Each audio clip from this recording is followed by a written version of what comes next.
ham ketdi qizlar. Voy yaxshi ham shu bordi. Shunaqangi ishimni yengillashtiradi. Bunaqa sovunroq oldim. Abi oshxonaga har doim ishlatiladigan kerakli narsa bilasizlar. Har doimgidek gelmanda.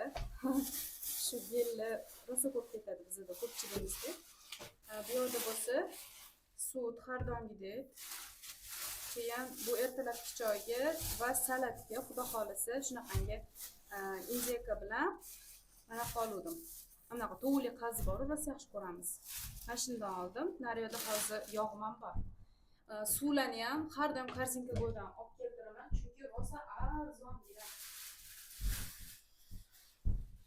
Ayniqsa mana bu yog'larni ham bugun skidka ketyapti. Bugun ko'p mahsulotlarga skidka bor, qizlar ulgurib qolinglar. Shuning uchun hozirroq zakaz qilsanglar, skidkadan foydalanib qolib zakaz bersanglar, ancha narsa arzonga tushadi sizlarga va ishinglar ham bitadi shundoq.